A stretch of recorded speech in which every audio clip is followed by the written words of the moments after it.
Hi friends, అందరూ ఎలా ఉన్నారు? నేను ఇండియన్ రైల్వేస్లో అప్రెంటిస్‌షిప్ చేస్తున్నాను. సో రైల్వే అప్రెంటిస్‌షిప్ చేసే వాళ్ళకి స్టైఫండ్ ఎంత వస్తుంది అనేది వీడియోలో తెలుసుకుందాం మనం.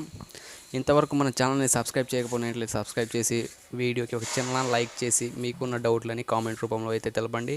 ప్రతి కామెంట్కి రిప్లై అయితే పక్కా ఇస్తాను. ఇక మొత్తానికి ఇండియన్ రైల్వేస్లో అప్రెంటిస్‌షిప్ చేసే వాళ్ళకి స్టైఫండ్ అనేది ఎక్కువేం రాదు. స్టైఫండ్ అనేది ఇండియన్ రైల్వేస్లో అప్రెంటిస్‌షిప్ చేసే వాళ్ళకి 8,050 రూపీస్ అయితే ఎవ్రీ మంత్ మన అకౌంట్లో అయితే పడిపోతాయి. ఎవరిని అడగాల్సిన అవసరం కూడా ఉండదు. సో మనకి ట్రైనింగ్ పీరియడ్ అయితే 1 ఇయర్ ఉంటుంది. ఇప్పటికీ నా అప్రెంటిస్‌షిప్ అయితే దాదాపు 7 మంత్స్ అయితే కంప్లీట్ అయిపోగా అవుతుంది.